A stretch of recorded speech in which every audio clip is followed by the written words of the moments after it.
Sergio Candelo es presidente de la Cámara de la Industria Argentina del Software y socio fundador de Snoop Consulting. Es licenciado en Economía, posee un máster en Economía y ha realizado el posgrado de Administración de Empresas y Dirección de Proyectos. Fue docente de Microeconomía y Econometría y Dirección de Proyectos. Además, fue miembro del Departamento PYMI de la Unión Industrial Argentina, vocal de la Unión Industrial de la Provincia de Buenos Aires, creador y primer líder de la Comunidad de La Plata. Hoy nos comparte sus conocimientos sobre el valor de la economía del conocimiento y cómo se relaciona la Ley de Economía del Conocimiento con la industria del software. Además, nos brinda el panorama de la industria para el beneficio de la economía del país y los objetivos para reducir la brecha de género. Buen día, Sergio, ¿cómo estás? Buen día, María Laura, ¿qué tal? ¿Cómo va todo? Bien, muy bien, gracias. Gracias por tu tiempo y por compartirnos a partir de ahora todos tus conocimientos sobre economía del conocimiento, la ley de economía del conocimiento, la industria del software, etc. ¿Y qué es la economía del conocimiento?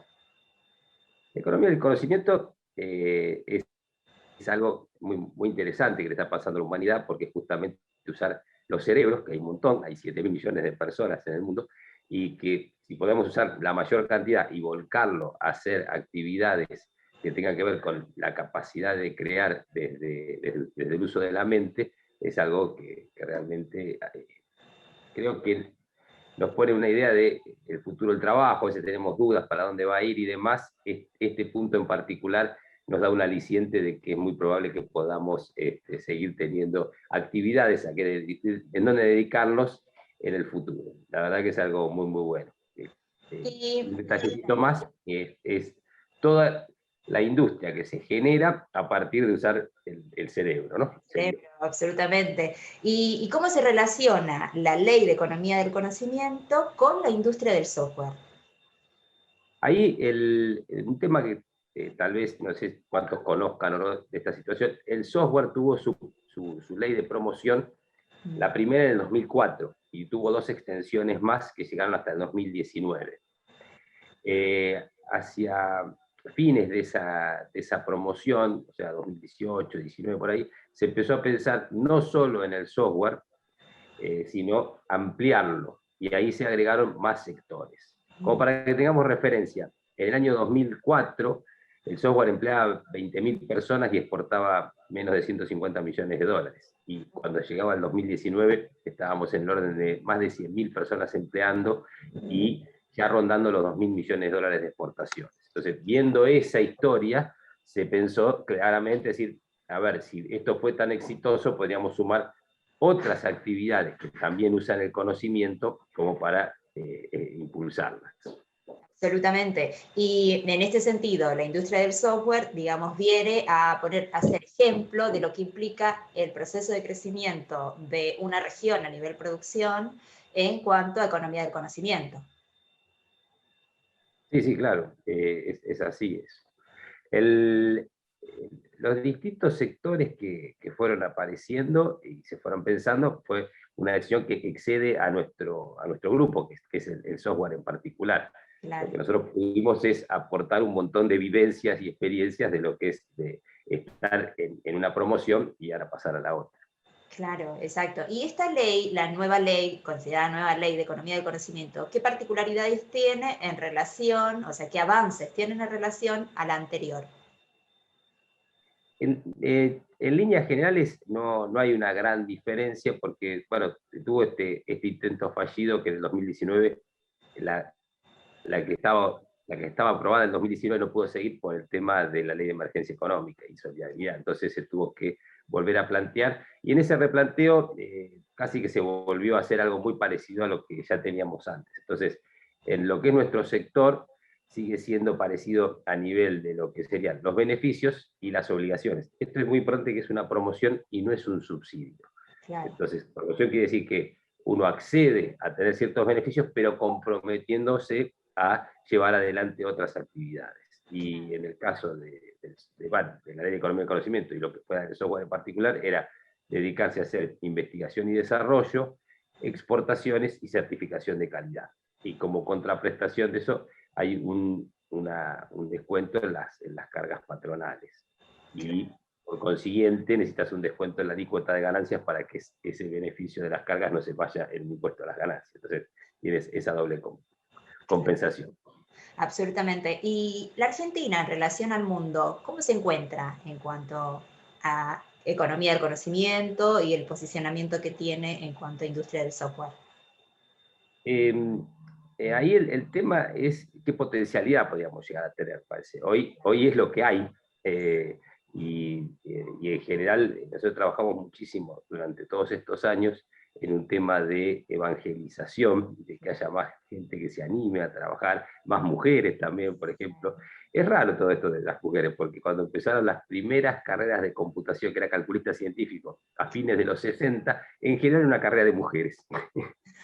Y hoy terminamos con una situación muy diferente, aunque este último tiempo de estar en un 80-20, ya estamos en un 30-70, por lo menos lo que es la parte de la industria del software, y tenemos un plan 2030 de tratar de ser lo más parecido al 50 y 50.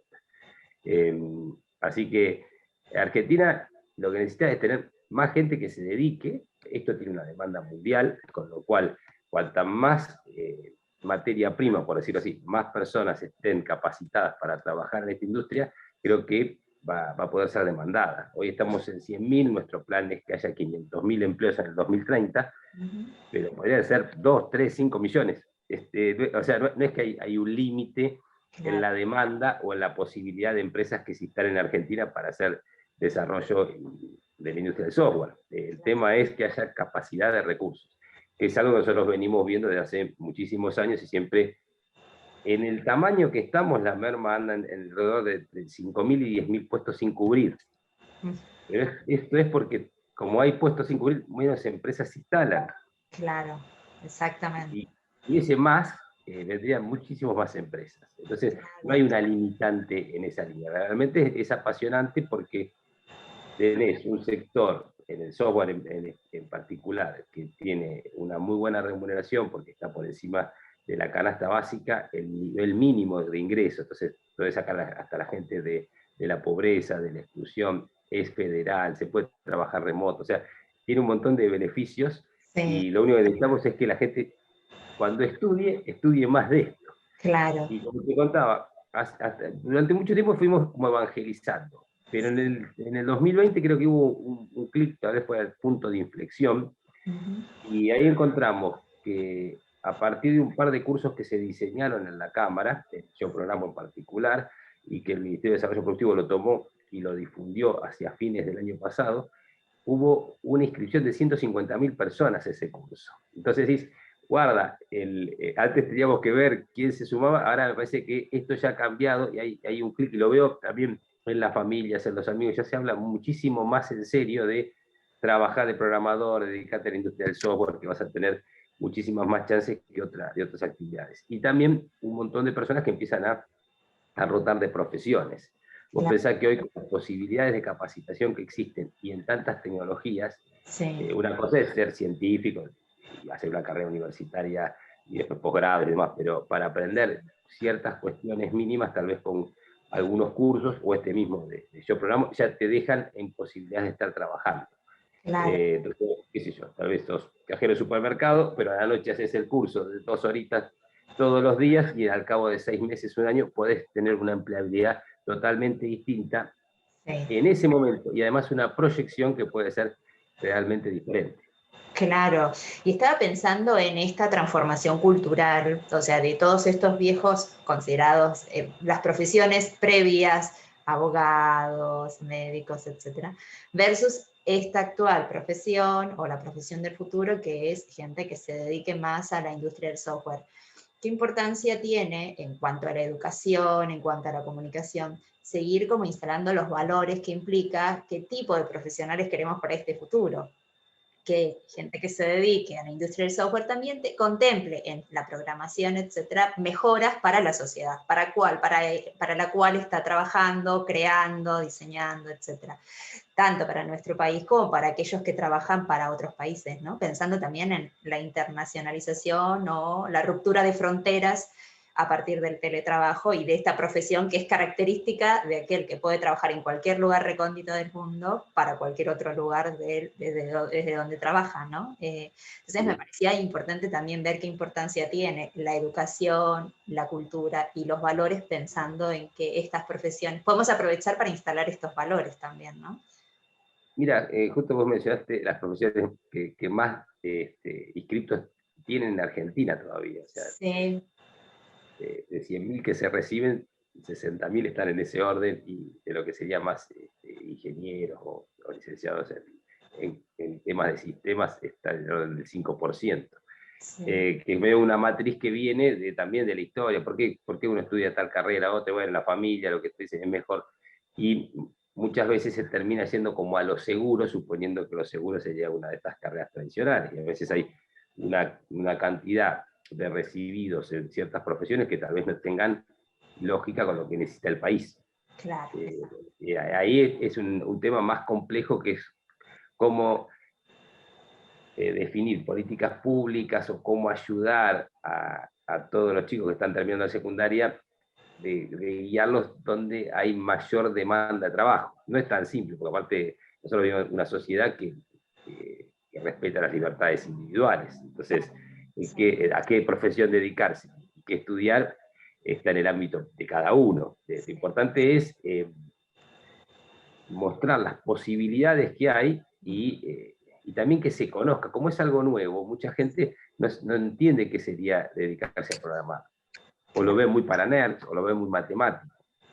Y la verdad que la programación es algo también creativo. Vos no tenés nada y de golpe aparecen aplicaciones y cosas que hacen, bueno, esto que estamos viendo ahora, ¿no? Estamos ante una cámara, pero sí, la cámara es de la computadora, pero alguien pensó el software para que esto pase, y cuando vos lo estás programando, empezás a ver, ay, quiero que aparezca de esta manera, y que si estoy grabando aparezca una luz roja, y que no sé, un montón de cosas que tenés que pensarlas y llevarlas adelante. Entonces, hay un montón de creatividad, de entendimiento de la necesidad del usuario, del que va a pedir el producto. Entonces, hay un montón de roles y funciones muy lindas de llevar adelante, que a veces no se conocen. Entonces, bueno, estudio psicólogo, o estudio abogado, o estudio contador, porque más o menos de eso entiendo de qué se trata. Claro. Creo que ahí es donde tenemos que hacer más fuerza.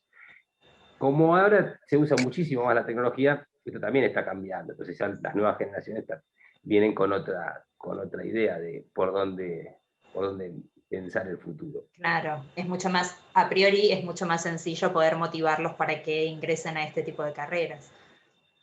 Y además también, de alguna manera, toda esta gran ruptura que generó la pandemia, me imagino que para lo que es ese proceso de evangelización que ustedes venían trabajando, ayudó mucho más a que la idea de estudiar una carrera. Como que haya venido el Mesías acá a dar el mensaje. Pues, más o menos. Absolutamente. Y como país también desde lo que implica la generación, la capacidad que podemos tener, por los números que nos compartiste, evidentemente nuestro país se posiciona en un buen lugar como generador de talentos, ¿no? Hay un tema que es clave. Por ejemplo, si yo quiero dedicarme a la industria energética, tengo que hacer una inversión muy grande, tengo que, yo sé, siempre averigué un poco de datos de Vaca Muerta como para entender, necesitas 2.000 millones de dólares para poder empezar a hacer las extracciones. Sí. O sea, necesitas una capacidad previa. Una industria como la cementera, para generar un puesto de trabajo, necesita 700.000 dólares, porque tienen que armar toda la estructura para que eso después genere un puesto. En el caso del software, en la industria, ya concretamente, necesitas 3.000, 4.000 dólares, que es una computadora, algunas conexiones, no mucho más que eso, algunos accesos a la nube. Pero en la capacitación, o sea, que es la parte donde está el activo intelectual que se fue generando desde que empezaste la primaria hasta que estás en la secundaria de la universidad. Y ahí, la Argentina, tanto en la educación pública o privada, gasta dinero en educación. Si esto vos lo direccionás para un lado o para el otro, el retorno de esa inversión cambia muchísimo. Entonces, no tenés una limitante por ese lado. Claro, exactamente. Y a esto le sumás lo que te mencionaba, que no tenés una limitante, porque hoy esto es una demanda mundial. Sí. Fíjate lo que lo que a veces pasa cuando se hacen anuncios de que podría venir una empresa, como en su momento fue Amazon, que venía a Bahía Blanca, ¿y qué pasaba en el sector? Sí, pero va a venir Amazon, no es que va a generar nuevo empleo, sino que le va a sacar empleo a las empresas de ese lugar. Claro. Con lo cual, si nosotros, como te decía, esta exageración, si bueno, son 5 millones de personas, Sí, si Argentina tuviera capacidad de 5 millones de personas, habría tantas empresas aquí como para tomar toda esa gente, exacto. porque vendrían empresas de todo el mundo. E incluso muchas empresas argentinas que se internacionalizaron, lo hicieron no solo para exportar sus servicios, sino también para poner centros de desarrollo en otros países donde también había gente. Claro, Fíjate qué situación. Y si vos tenés 5 millones de personas en este sector que ganan bien, sí, tendrías una cantidad de empleo formal y de buena calidad, con lo cual también estarías cambiando esa situación claro, de cuán pobre no puede ser Argentina, sí, teniendo esta posibilidad. Vos pensás que el empleo registrado en Argentina, en el sector privado, es 6 millones de personas, claro, y una población económicamente activa que llega al orden de los 20 millones. Entonces, si vos podés tener mucha gente en este sector que además paga bien, vos tenés un país diferente. Y absolutamente. esa posibilidad existe, y creo que eso es lo más lindo que nos encontramos en nuestro sector y esperanzador para la Argentina. Absolutamente, sí, se democratiza de alguna manera las posibilidades del acceso a una mejor fuente de trabajo y también la transformación o la inclusión de ciertos sectores que de otra manera les sería mucho más difícil acceder. Así que es fantástico como planteas. Y por el otro lado, vuelvo a un tema que marcaste que me pareció también importante marcar, como el tema de género, ¿no? En cierto proceso histórico, las mujeres dejaron de ser líderes, por ponerle un nombre, pero hoy de alguna manera vuelven nuevamente a traccionar como para el retorno de considerarse también una profesión donde acceden las mujeres de la misma manera que puede acceder un hombre. ¿Qué crees que pasó en esa transición entre disminuir el acceso a volver a retornar a un espacio que... No sabemos qué es lo que ha pasado. Son esas cuestiones que, la verdad que nosotros tenemos dentro de nuestro plan al 2030 justamente un punto específico, porque ante la falta de recursos, si nosotros éramos 80-20, si Sí, nosotros podíamos llegar a 50-50, implicaría que creceríamos un montón de capacidad total, exacto, ya solo con igualar las mujeres, porque los hombres no van a desaparecer del sector. Entonces, totalmente. hasta era un buen incentivo para eso. Hay incluso planes de chicas programadoras y otras actividades que se están haciendo como para mostrar que esto es posible, que no tiene nada que ver con el género. Claro, Es exactamente. una actividad, un trabajo. Así que creo que también la remotez del trabajo, ¿no? Ahora que podemos estar de esta forma, y también ha cambiado mucho en la visión de cómo cuidar a los hijos, de que puedo estar trabajando desde casa. Entonces, también ha habido grandes cambios. Yo tengo muchos compañeros de trabajo que han sido padres por primera vez y han vivido cómo caminó su hijo, cosa que a mí no me pasaba. Y también y eso te lo permite los trabajos que pueden teletrabajar. Claro, Y exactamente. justamente la economía del conocimiento en general tiene muchísimas chances de esto. Sí, Y absolutamente. además, Argentina tiene una concentración de la población en el AMBA, Sí, 14 millones de habitantes. De hecho, con esta situación podríamos pensar en una emigración dentro del país, que uno se vaya a Bariloche, a Tandil, o sea, a donde más te guste. exacto. Y es posible. Entonces también generás hasta otra demografía en el país. Exacto, sí, sí. O sea, es expansivo en cuanto a federalizar estas profesiones. Pero el tema de las mujeres, ahí estamos haciendo el mayor foco para que todas también se sumen, porque necesitamos un montón de personas trabajando, no importa el género. Exactamente. Y en ese sentido, quería consultarte, ¿qué habilidades blandas crees que son necesarias también para estas profesiones? Bueno, ahí depende un poco del rol. Claro, A mí siempre me llamó la atención que en el mundo de la programación, incluso cuando trabajábamos en las oficinas, ¿no? Que están todos sentados, pero se escribían o se hablaban por el chat, ¿no? Y no se paraban a hablar. Con lo cual, bueno,